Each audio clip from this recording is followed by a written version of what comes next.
میرے رسول کریم علیہ الصلوۃ والسلام نے حقوق کا تعین فرمایا، حقوق کا تعین فرمایا، اور نبی کریم صلی اللہ علیہ وسلم نے فرمایا جو عورت اس حال میں مر گئی، اس حال میں دنیا سے گئی کہ اس کا خاوند اس سے راضی تھا، اس کا شوہر اس سے راضی تھا، اس کا گھر والا اس سے مطمئن تھا، تو میرے نبی پاک فرماتے ہیں جب دنیا سے جائے گی تو رب کریم جنت کا دروازہ کھول کے فوراً ہی جنت میں داخل فرما دے گا، اس کو بغیر روک ٹوک جنت دے دی جائے گی۔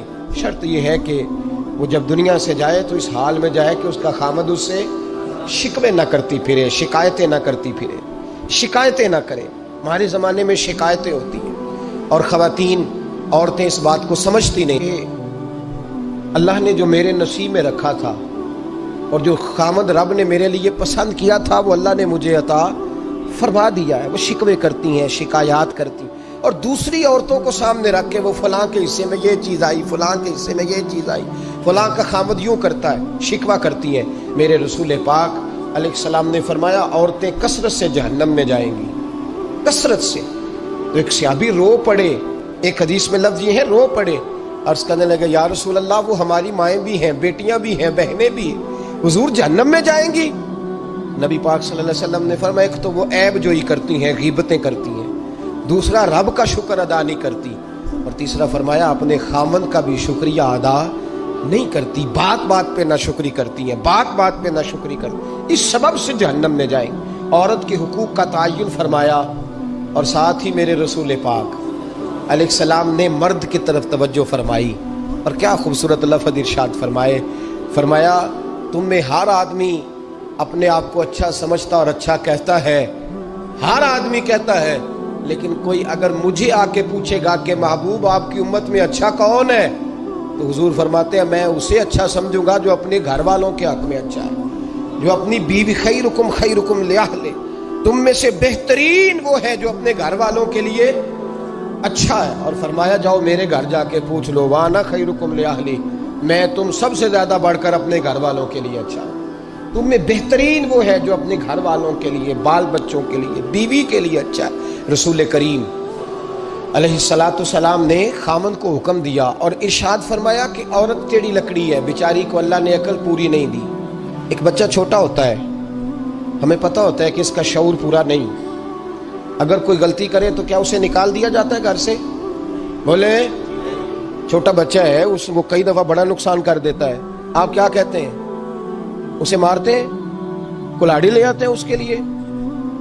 اس طرح کرنا چاہیے، اس کے ابے کو بلا لینا چاہیے، بےزتی کرنی چاہیے پنچایت میں بٹھا کے کہ یہ غلطی کی ہے تیرے بچے نے۔ بھائی دادا یہ کام کرتا ہے؟ بولے نا، کیوں نہیں کرتا؟ وہ کہتا ہے ہمارا بچہ نہ سمجھ ہے، اپنا پوتا ہے، ہمارا اپنا ہے، اگر ہم اس کا بات نکالیں گے تو بڑا کام غلط ہو جائے۔ لیکن وہی ابا جی جب بہو کوئی غلطی کر بیٹھتی ہے تو پنچایت بلاتے ہیں، لوگوں کے سامنے معاذ اللہ تعالیٰ بڑی کڑوی کسیلی باتیں کرتے ہیں، ایسی باتیں کرتے ہیں کہ جو ان کی بیٹی کے بارے میں کہی جائے تو وہ کبھی پسند نہ کریں، اتنے سخت جملے کہے جاتے ہیں، بیٹی والے کو رسوا کیا جاتا ہے۔ میرے نبی کریم علیہ الصلوۃ والسلام نے فرمایا یہ ٹیڑھی لکڑی ہے، بیچاری کو اللہ تبارک و تعالیٰ نے اپنی حکمت کے تحت عقل عطا فرمائی ہے، تم اگر چاہو گے سیدھی کرنا تو یہ ٹوٹ جائے گی، سیدھی نہیں ہوگی۔ حضور کیا کریں؟ فرمایا اس کے ساتھ گزارا کرو، اللہ تمہیں اجر عطا فرمائے گا، اس کے ساتھ وقت گزارو، اللہ تمہیں اس کا، یہ ذہن بنانا چاہیے خاوند کو کہ یہ، اور خاوند کی ذمہ داری ہے۔ اعلیٰ حضرت رحمۃ اللہ علیہ نے فتاوی رضویہ کی 24ویں جلد میں بالتفصیل لکھا ہے، آپ فرماتے ہیں خاوند کی ذمہ داری عورت کو کپڑا فراہم کرنا، روٹی فراہم کرنا، رہنے کے لیے گھر دینا، نان نفقے کا خیال کرنا، اور آپ فرماتے ہیں اگر وہ مطالبہ کرے تو ہفتے میں ایک دن اس کے ماں باپ سے ملانے بھی لے جا سکتا ہے، ہفتے میں، جی کوئی نہیں بول دے تسی، ہفتے نہیں، یہ نہیں صحیح لفظ، ہر ہفتے اے سوکھ ہے، کدوں ملان کھڑنا ہے؟ پاویں نہ بولو، گل جڑی سچی ہو تے سچی ہے، ملان کدوں لے جانا ہے؟ اچھا اپنی اماں نو روز ملدا ہے سویرے شام، تے وہ کہندی مینوں بھی اماں نو ملا لیا، تے کہندا روز نہیں جائیدا، تو تم ہی نہ ملا اپنی اماں نو روز بھائی۔ لیکن ہاں اعلیٰ حضرت فرماتے ہیں ہفتے میں ایک دفعہ ماں باپ سے، بولے بیٹی کا پیار ماں باپ سے زیادہ ہوتا ہے کہ بیٹے کا؟ تو سارے پتا ہے، یعنی تسی گھٹ کر دیو نا، تاں بیٹی دا نام لیا جے. صحیح بات کر رہا ہوں؟ تو جس کا پیار زیادہ ہے اس کو روک دیا، کہتے نہیں روز نہیں جائیدہ، سال بعد جائیں. بلکہ ان تے اللہ خیر کرے، اللہ پاک فضل کرے. داماد صاحب کی عزت ہی نہیں نہ ہوتی، اس کو آنکھوں پہ بھی اٹھائے تو کہتے تیرے گھر دے میری عزت نہیں کر دے. پتہ نہیں ہن تو عزت بھائیا کیڑی شے دا نام رکھیا ہے، وہ کیڑی ہے جڑی تینوں چاہیے؟ اللہ ہی بہتر جانتا ہے. عزت نہیں کرتے تو لہذا میرا پروٹوکول نہیں، پھول لے کے کھڑے نہیں ہوتے گلی میں، وہ باہر نہیں نکلتے، وہ اشتہار نہیں چھاپتے کہ داماد صاحب آ رہے ہیں. اور ویسے بھی میں کہاں جاؤں، مطلب یہ کہ چپس بھی نہیں ہے، انہوں نے سنگ ماربر بھی نہیں لگوایا ہوا، تو میں کیسے جاؤں، میری شان کے خلاف. اعلیٰ حضرت فرماتے ہیں ہر ہفتے وہ بیٹی جو ہے، تو بیٹیاں بیٹیاں ہوتی ہیں. اور یہ تو اس دن پتہ چلتا ہے نا جب اپنی بیٹی بندہ ڈولی میں ڈالتا ہے، پھر پتہ چلتا ہے کہ دل کرتا ہے ہر ہفتے اس کو ملنے کو، دل کرتا ہے کہ وہ آئے، چہرہ دکھائے، ایک دفعہ مل جائے، ہر ہفتے اس کو ملوانے لے کے جائے، اس کی غلطیاں معاف کرے، اس کے عیبوں پہ پردہ ڈالے، اس کی کوتاہیوں کا خیال کرے، اس سے درگزر کرے. میرے نبی کریم صلی اللہ علیہ وسلم نے فرمایا میں اپنی امت کو حکم دیتا ہوں کہ اپنی بیوی سے بغض نہ پالنا، بغض نہ پیدا کرنا. کوئی غلطی کرے تو بغض نہ پیدا کرنا، بغض نہ رکھ لینا سینے میں کہ تو ہے ہی ایسی، تو ہے ہی، بغض نہ پالنا. اور کیا خوبصورت لفظ ہیں حضرت خدیجہ الکبریٰ کے سرتاج کے، اور کیا لفظ ہیں جناب سیدہ آمنہ کے لال کے.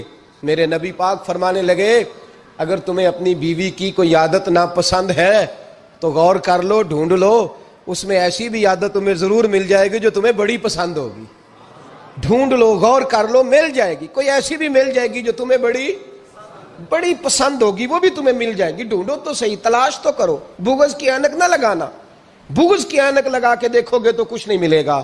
نبی رحمت سید عالم صلی اللہ علیہ وسلم، پہلی بات یہ ہے کہ اللہ کے حبیب نے تعین فرمایا، اور پھر عملی طور پر حضور نے وہ چیزیں کر کے دکھائیں. حضرت سیدہ طیبہ طاہرہ جناب فاطمہ کو نبی پاک نے رخصت فرمایا. حضرت علی کے گھر کے سارے کام جناب فاطمہ کرتی تھی، سارے کام. کسی ایک جگہ بھی شکایت نبی پاک صلی اللہ علیہ وسلم نے نہیں فرمائی کہ میری بیٹی سارے کام کرتی ہے، بلکہ حضرت اسماء کے بارے میں سیاستہ میں روایت ہے، جناب ابو بکر صدیق کی صاحبزادی، یہ نبی پاک صلی اللہ علیہ وسلم کے پھپھی زاد بھائی ہیں حضرت زبیر بن عوام، عشرہ مبشرہ سے ان کے گھر میں بیاہی گئی تھی. حضرت جناب اسماء کہتی ہے میں مالدار باپ کے گھر سے گئی تھی، امیر باپ تھے جناب صدیق اکبر، میں تاجر باپ کے گھر سے گئی تھی، لیکن زبیر بن عوام کے گھر میں گئی تو فرماتی ہے مجھے ان کے اونٹوں کو چارہ بھی ڈالنا پڑتا تھا، مجھے گھر کے سارے کام کرنے پڑتے تھے. فرماتی ہے میں چنے پیس کر جانوروں کے لیے میں خوراک بھی تیار کرتی تھی، اور وہ چلے جاتے تھے تو میں ان کے گھوڑے کی دیکھ بھال بھی کرتی تھی. لیکن قربان جائیں جناب اسماء فرماتی ہیں ایک دن بھی میں اپنے باپ کے گھر شکایت لے کے نہیں گئی. اور عجیب لفظ ہے حدیث پاک میں، عجیب لفظ ہے.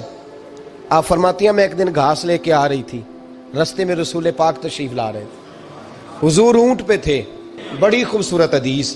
حضرت اسماء فرماتی ہیں میں خامند کے گھر میں کام کاج کرتی تھی، میں چارہ لے کے آ رہی تھی، اونٹ پہ حضور تشریف لائے، نبی پاک نے اونٹ کو بٹھایا، اونٹ بیٹھ گیا تو حضور نے فرمایا اسماء میرے پیچھے بیٹھ جاؤ، میں تمہیں گھر تک چھوڑ دوں.